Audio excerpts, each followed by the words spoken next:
Yeah. So here we are.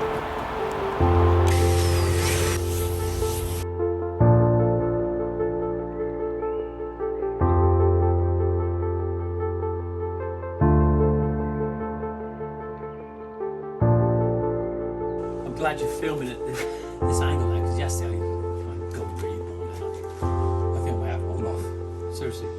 Hang on the turkey. I'll come with you. Anyway, look, listen, the one thing I would have, this is where we are, where we left off from yesterday. Got the tray in, and if I stand on that tray now, right, there's no movement in there. Well, yesterday we made sure that we were packed underneath the frame with mortar. The video's out on that, you'll be able to see that. Oh yeah, as we see on YouTube, don't forget to subscribe to the channel and give it a like if you enjoyed the last one and enjoy this one.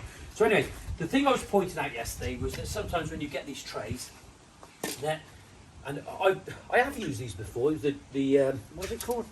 This is it's EJACO, isn't it? Yeah, Edgeco or something? Yeah, Edgeco. And I said it's the Savage and the Clark's ones, and they're okay. But sometimes with the plastic frames, is that they can go in and out, and this corner bit is correct, but then the middle bit goes in to touch the frame.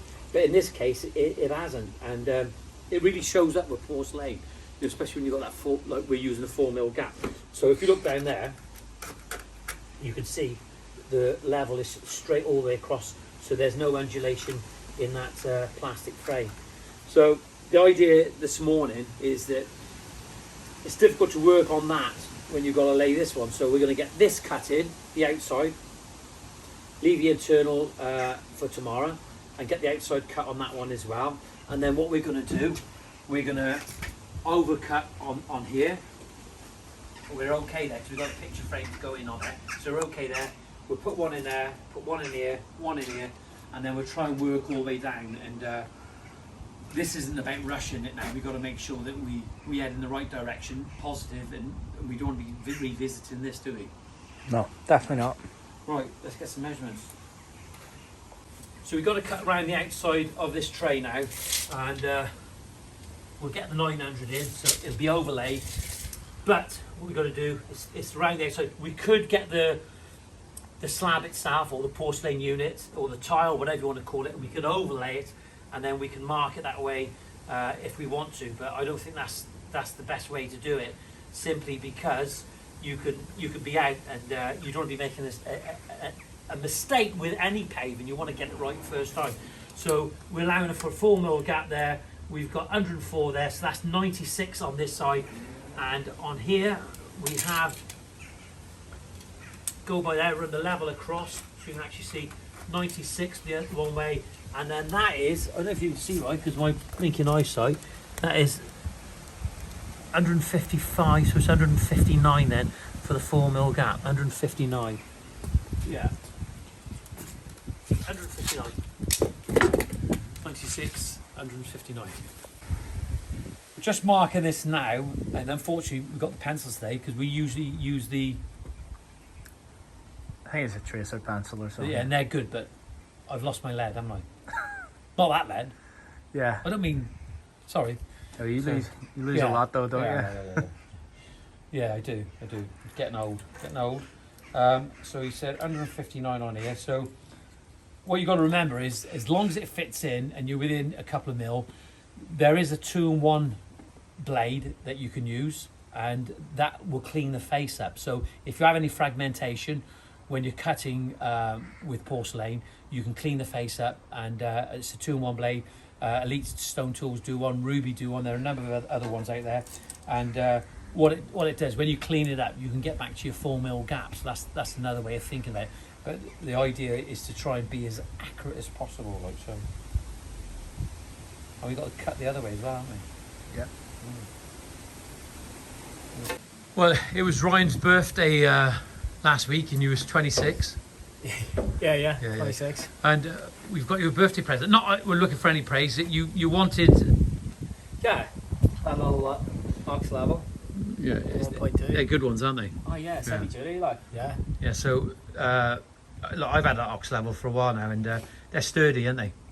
Yeah. They're sturdy. Definitely. But we need to try more levels, don't we?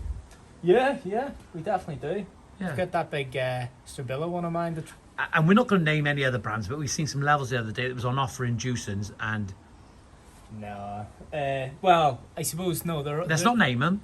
No, but We're not naming shaming. no shame, but they're all right if you for people who only do a little bit, but like a DIY or something. But certainly not for this. Thank you.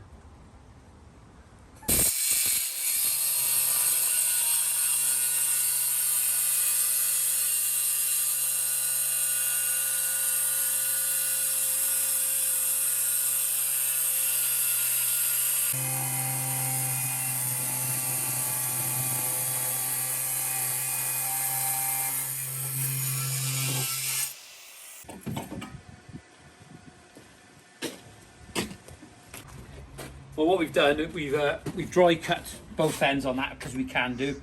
And then it's not a long cut, so it's not going to break off. Now we're going to use the Rubi now to do the wet cut across here. Right, John, we were just talking about the priming slurry there, weren't we? Yeah, I think there's lots of different types of slurry, and you know, I think the fact is that what you need to do is I'll have guys message me and they'll say it's expensive, you don't need to put it on that thick, you know, can I make my own up? And I've said before that when it's made in factory conditions, they've done the research, the R&D on it, the research and development on these products, and for me, I think get it on. You know, it's like I said, then I'll revert to what I said. It's like buttering a piece of toast, isn't it? Just slap it on, get loads of butter on your toast, and it's the same with this, because the more you put on, I think the better it is. I think the trouble is if you skimp on anything, you know, and people say it's expensive, it's probably more expensive when all your slabs start lifting that. Yeah, definitely. Do you know what I mean? Yeah, definitely. I think we've got cement on the wall there. Never underestimate the value of PPE, and certainly with your glasses. Your eyes are so important, and just don't take any chances. It's no compromises, Ryan, isn't it? Yeah, well, that's it. No, it is a no compromise, isn't it? You know, Yeah. and I'll tell you the truth. I didn't have my glasses on a little while ago, did I? Let's be honest about it. Well, to be fair, we never really do, but I've had a close call with it, and now today you have, so. And over the years, I've had a few close calls, and no compromise. Yeah, I am using my hands because the trowel's over there, and I'll wash it now. Look, I think a tip that we've learned from, haven't we, Ryan, is that when we're overlaying here, because this is running at an angle, we're going to put a picture frame in. What helps in the respect of to avoid porcelain from splitting and delaminating, not delaminating, sort of tension and breaking off in another direction, is that if it's stuck to the mortar underneath, it tends to hold together. So as we're going to overlaying here, and then we're using the TC125, a rail saw, to cut along here, right? If it's bedded in and bonded to the mortar underneath, it basically stops the tension and the porcelain sort of dividing and breaking off in a place where you don't want it to break off. So that helps, doesn't it? Yeah, definitely. Yeah, definitely.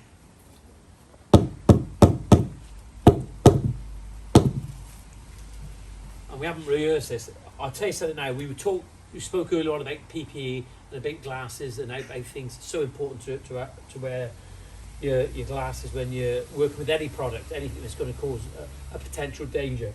But I'll tell you something now. Porcelain, what's it like? Yeah, like razor blade, isn't it? Yeah, like a scalpel, isn't it? You got to be really. Took about 2 minutes to come through. Yeah, but that's what I'm just saying. Look at that.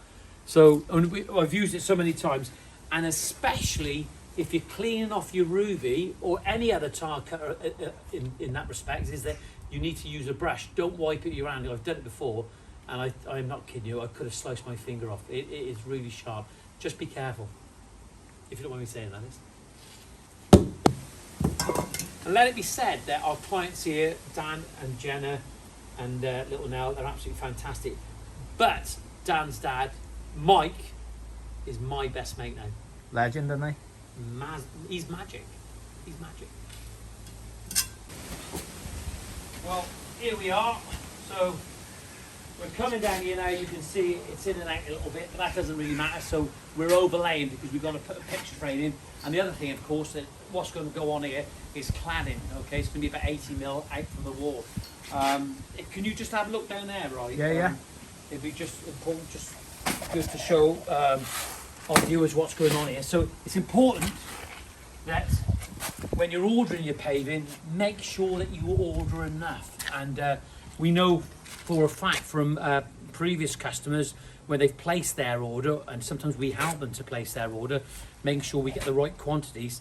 The thing that you have to take in consideration is whether that stock is available later on in the future. So got to make sure you've got enough for the area, because the last thing you want to be doing is being short of 2 or 3, maybe 4 slabs. And it's end of range, isn't it? End of stock, goes out, and then you're buggered, aren't you, really? Excuse my language. That's it. I forgot to say thanks for watching the video. Ryan's enjoyed the video. Have you enjoyed the video? Enjoy taking it? The video, yeah. Yeah. You've been part of it. Look, thanks for watching. Don't forget to subscribe. Don't forget to like. Listen, this time of the year, the subscription and the likes, they just fall off because it's that time of the year. But just remember, if you need any advice or help, just drop me an email, info@greentoplandscapes.co.uk, or give us a ring on 07795 595 994. Always here to help. Have a great day. See you soon. Well, this is the van. Boarded this site in before, but not happy with that. And this had hardboard, and it just wasn't very good. So got some new ply. Let's get it done.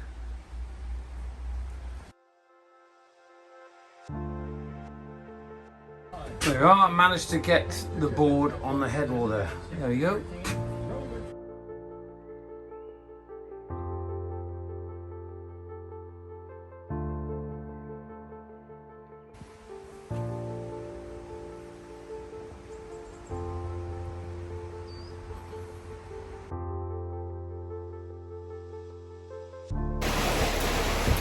Well, it's Sunday. I want to do my things. It's raining.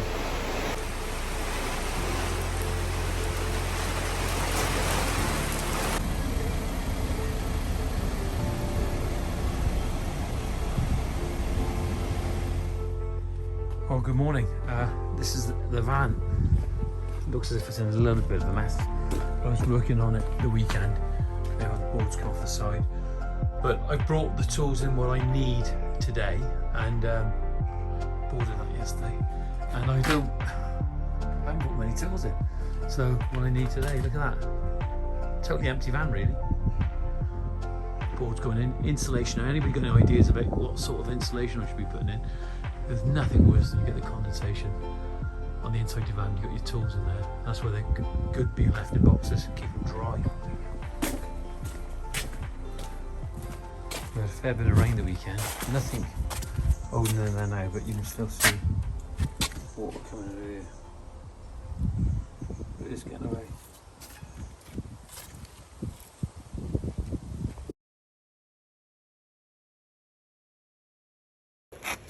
Well, I showed this before and I'll show it again. This is the Rubi TC125 wet saw. Cracking little blade on. This is a Rubi blade, but there are other blades, other companies you can use. There are, you can set your depth on there, and you've got a water suppressant as well. And it's a 1 tab. It's a great little saw. But what we've also got with it, we've got this track, so we can run it along there and run it nice and square. We've got our distance off our customer. Got it on there. Been doing some marks on there and measuring. We're going to run a string line from A, and A being here, to B, and B being here. And we're going to take our time with a bit of luck and cut through there. So you've had a cup of tea. Good morning, Ryan. Good morning, John. It's gone off again, look. What's happening here? Camera, calendar, Google cannot be verified. Good details. So you made it. With the cameras going now, we're fine. All right, third so time. how was the journey down Monday morning? Not so bad. Yeah, and you've come to sunny Wales. Yeah. Yeah, as Derek Brockway says, it's in Barry, they call it Barry Bados. Do like they? Barbados, yeah. Right, so we had a good journey down. We got to do a bit of cutting this morning, mate. We're on here. We've got this little Rubi TC125.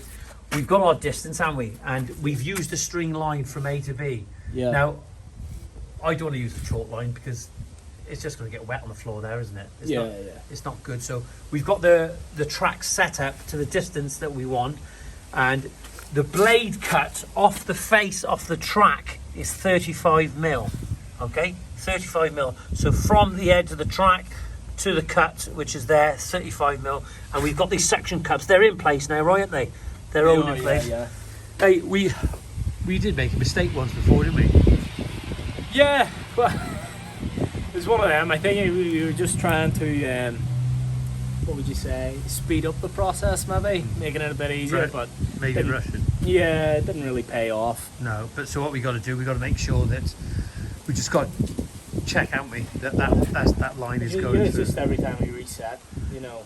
Hey, listen, you're check. cutting porcelain as well, like, aren't you? So you've got to make sure that it's right. So there we are. You can see it now in position, and then we got to move it across when we've done our cut.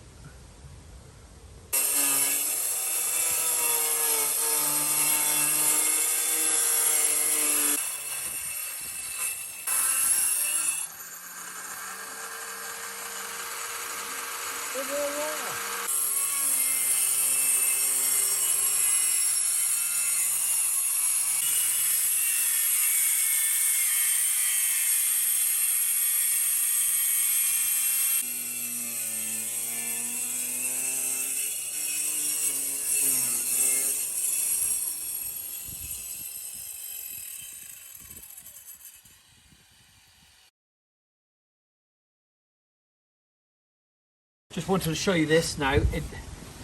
We have got a crack here because I haven't gone all the way through with the track saw, and there is some tension and it has cracked off. But remembering that our cut's going to come out further on this side because this wall is going to be cladded, so our picture frame will be coming out further. So we're okay here at the moment. But what I should have done was I should have used the other little grinder with a small blade on the super thin mesh and just gone through and finished off, but I'm okay. But you can see even here, though I let the stop off and lifted it up, you can see how the tension again is broken that off here. But if you look at here, nice clean cut all the way, so it's good. And I think what you can actually do is you can actually set this to the height that you want, but also you can actually leave it off and just apply the pressure that you think, because remember, when you've done a project like this, you'll get used to the porcelain that you're using. You'll have a good feeling of how to what pressure can be applied, and it is. I mean, all porcelain's all different because it's made by different manufacturers, and some will have more tension than others. And when you have full-bodied porcelain, it does tend to hold together. So, and the good thing about overlaying, okay, when you overlay and you bed it in, the mortar keeps the porcelain in place, and normally it'll only break on the outside edge, not on the inside edge where you're cutting, if that makes sense. Well, this is what this little track saw has done. You can see we've got put one in there, but look at this. It's long cut, Ryan, isn't it? It is, yeah. You know,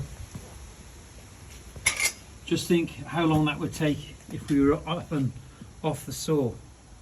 Right, you were just saying then about so we talked about tolerances then, because if that was up and down on the saw, right, yeah, doing a cut, let's have a look down here along that edge.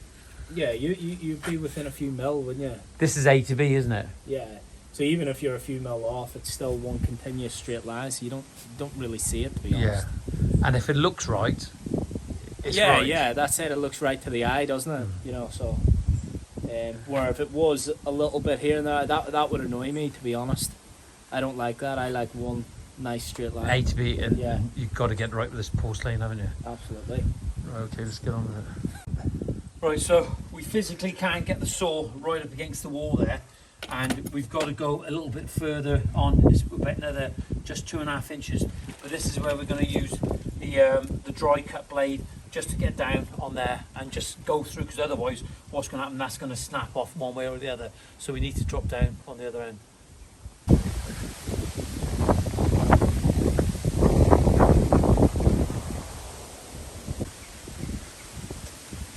we are. You can see how it fragments off. You can see out there, but because the mortar is down, and this is the biggest piece on this side, that's where it's cracked.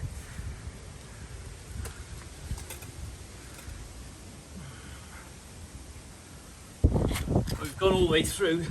There we are, just tap that. Oh, you've got to make sure you don't chip them.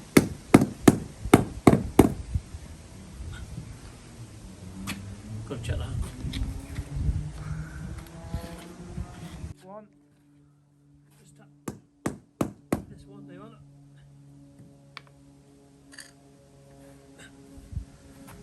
There you are, you can actually see how the slurry is stuck on the back, and we only laid that just before the weekend.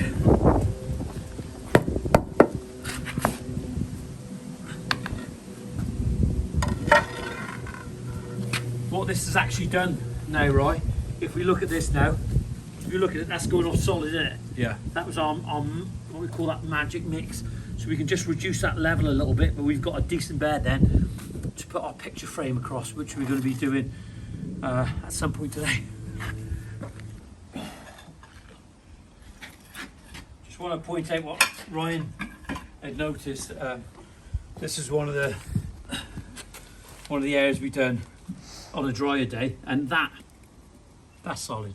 Yeah. I mean, that's like concrete, really is. Look at it. That's just on the edge there. It's solid. So that's the magic mix, and you can clearly see that it works. Right, there you are. The magic mix, just a screed mix, very simple. And we mixed that in the wheelbarrow, didn't we? Yeah. Next to no time. Yeah, not in the mixer, and you can see it clearly works. It's consistent in colour. When you just got to make sure that you mix it thorough. And the thing is, when you're doing a screed mix in a mixer, you get a separation of the cement from the sand, and the cement then turns into little balls. It all gathers together, so it's not mixing. So when you mix it, and you know yourself, it was very moist in the bag, wasn't it? Yeah. And then if it sat on the floor, it's picking up a little bit of moisture, and that's just enough water that you need in there. But it's worked for me. It'll work for our client. Hey, right, I was going to say, the wind can be quite dangerous, can't it? When you're working. If you look on here now at the moment, you got some trees here. We got to think about when we do that assessment at the start of the day, whether it's safe to work, that you don't have any loose branches, and there was high winds the last couple of days, wasn't there as well? Pretty high, yeah. I wouldn't want to be carrying one of them 8-foot boards. No. Take off like a kite. Can you carry one that? Hey, You're a strong lad then, eh? stronger than you. Ooh. Well, I had the first cut in the wrong place, but now it's right. Oh. Well, there you are. You can see the track didn't come all the way up to this part now, so we're going to pull that back now and cut through. Right. I just want to show our viewers on here. If you look down with the cut, we can't get the track, the TC125 Rubi. We can't get it back any further. So what we're going to have to do, we're going to have to go through with this little super thin dry cut blade through here. So we want to make sure that that doesn't snap off.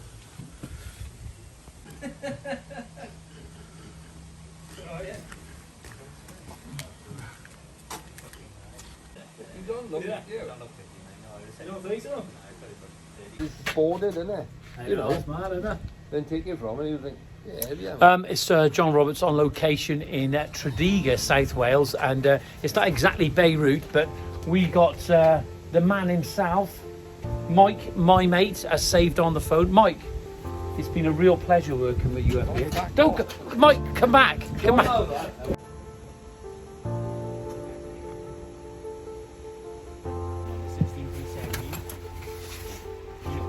What are you doing? Hey? I'm taking my wet coat off.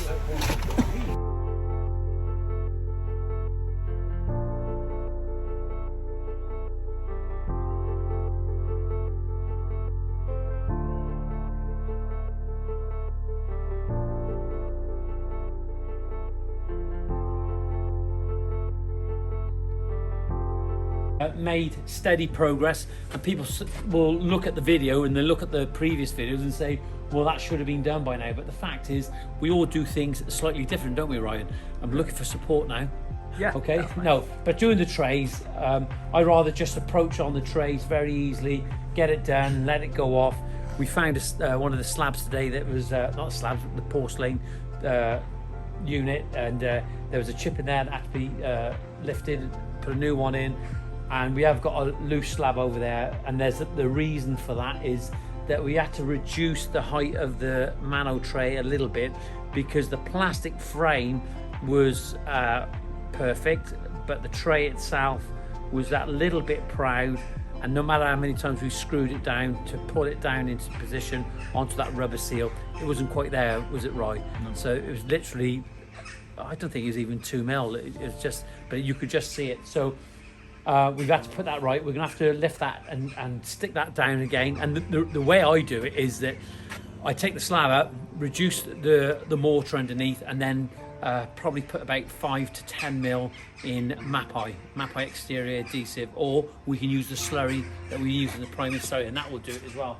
So if you want to have a look down here, right, from this angle, as you can see, we've cut all the way along there now. We overlaid it before, and then we've cut straight through with that TC125, and you can see the rail there, our guide that we've done. And we've also gone right the way down this side. Do you want to come and have a look, right? So you just show them, mate. There we are. If you just show them down here, you can see this is all ready for the picture frame. You see we come to the angle, and this reflects the shape of the walls. And then we've come all the way down here. We've got two cuts to go into the tray tomorrow, and one cut on the outside. And then along here, then we're going to be putting the ACO, or the linear drainage system, I should say, all the way to join up over here. And then we have over, if you want to come over this side, we've got several cuts to do on this area here. So this is more or less done now. So we've made steady progress. Got a little cut to put in over there, and we've got half there, but we're gonna have to cut another one on there. But before we do that, we have to look at the position of our picture frame there, because what we want that downpipe to sit centre of the picture frame. So because the downpipe is 75 mil and the picture frame is only 100 mil, so we've got a core cut through that. So let's hope, fingers crossed, that turns out all right. But we're fast approaching. So if the weather stays dry, we're looking at Wednesday to get the back more or less completed, apart from the grouting, which, you know, even if you had a patio that's been laid and been down for a while, and you had that little downpour of rain, it just gets in the joints, and I suggest don't grout it till it dries up. So and you can do that by using a leaf blower, but there's no way that we're going to grout any patio when there's water sitting in the joints, simply because it's going to dilute your grout that you're putting in. So have a look down here, right? We have got a cut done for there, haven't we, as well? Yeah. On that side. So what we're going to try and do, get most of the cuts in tomorrow. We may get on with a bit of the picture frame, maybe pull back from that side over there. And we've got all the picture frame already cut up, so that was already done.